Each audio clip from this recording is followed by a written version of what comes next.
Bonjour, bienvenue dans ce résumé de cours de terminale spécialité sciences physiques et chimiques. Nous allons voir la deuxième partie sur les réactions acido-basiques. Alors tout d'abord, nous allons parler de la théorie et ensuite nous verrons deux exemples concrets de ce qui se passe lorsqu'il y a des réactions acido-basiques.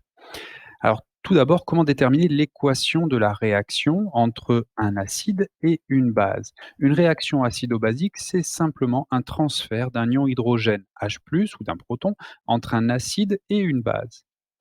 Donc, on peut obtenir l'équation de la réaction à partir des demi-équations de chaque couple acide-base.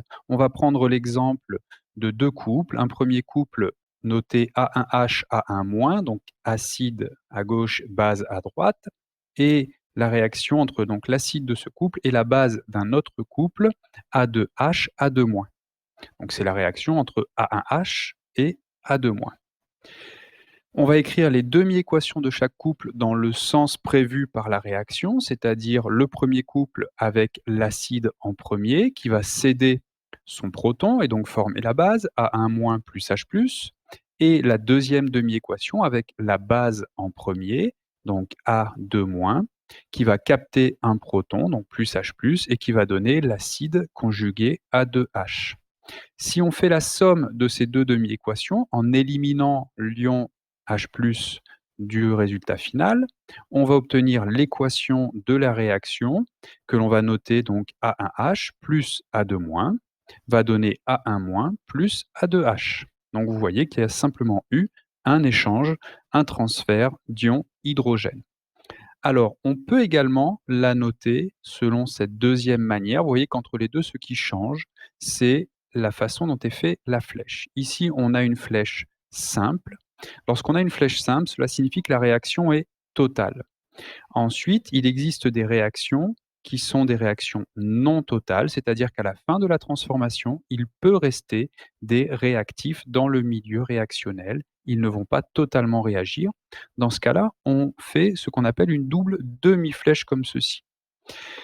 Dans le doute, si on n'a pas d'information, eh bien par la suite, j'utiliserai la notation de la double demi-flèche qui est ici, que vous trouverez dans la plupart des livres, même si dans ce cas, faire, une flèche simple n'est pas une erreur non plus si on n'a pas d'information.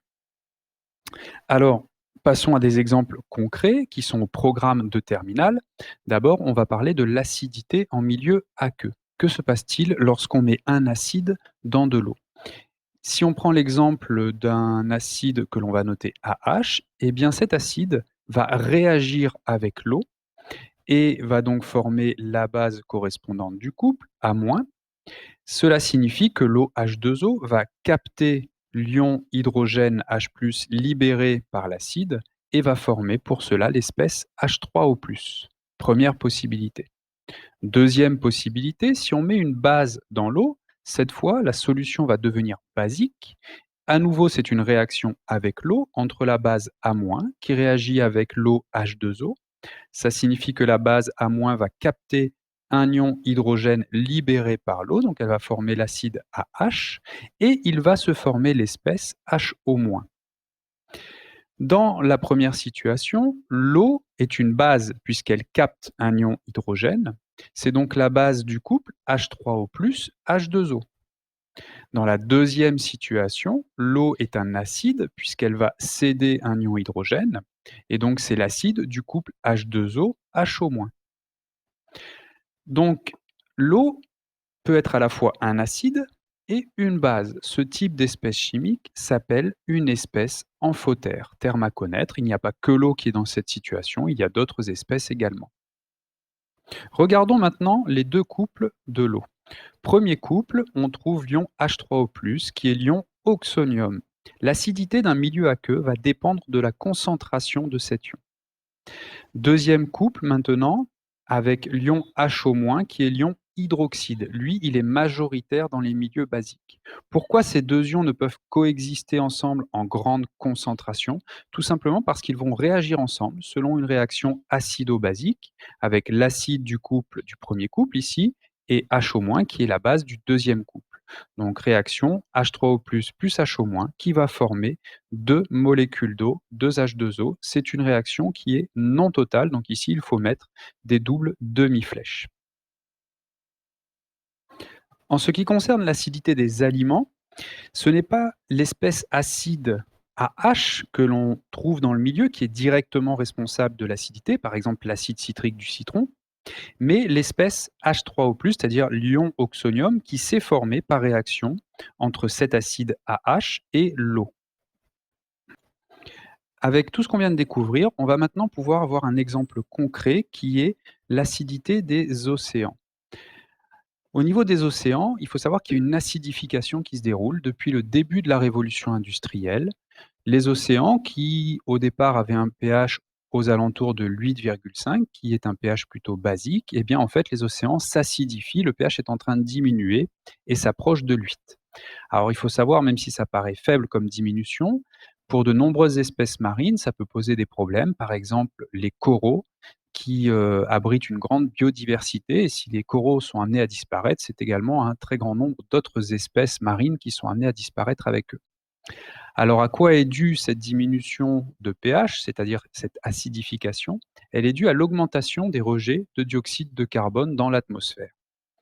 Que se passe-t-il lorsqu'on rejette du dioxyde de carbone? Eh bien, il y a une partie de ce dioxyde de carbone qui se dissout dans l'eau et qui va former de l'acide carbonique, H2CO3. L'acide carbonique, qu'est-ce que c'est? C'est simplement l'association entre une molécule de dioxyde de carbone, CO2, plus une molécule d'eau, H2O. Vous voyez que ça forme de l'acide carbonique, H2CO3. Cet acide carbonique, il a donc des propriétés acides, il est capable de céder un proton. Et donc, il va réagir avec l'eau, en partie, c'est une réaction non totale. Et cette réaction, H2CO3 plus H2O, ici l'eau réagit en tant que base, il va se former l'espèce HCO3-, c'est-à-dire la base conjuguée de l'acide carbonique, et l'ion oxonium H3O+, c'est-à-dire l'acide conjugué de l'eau qui a capté un proton. Puisqu'il y a une augmentation de la concentration en ion oxonium, H3O+, il y a une acidification du milieu qui est en train de se dérouler. C'est pour ça qu'on essaye, entre autres, de limiter les rejets du dioxyde de carbone. C'est un des effets secondaires de la grande concentration, de l'augmentation de la concentration du dioxyde de carbone dans l'atmosphère. Alors la base conjuguée de l'acide carbonique, HCO3-, elle est appelée l'ion hydrogénocarbonate. Et donc, on a un couple ici, acide carbonique, ion hydrogénocarbonate, H2CO3, HCO3-, qui est à connaître en terminale également.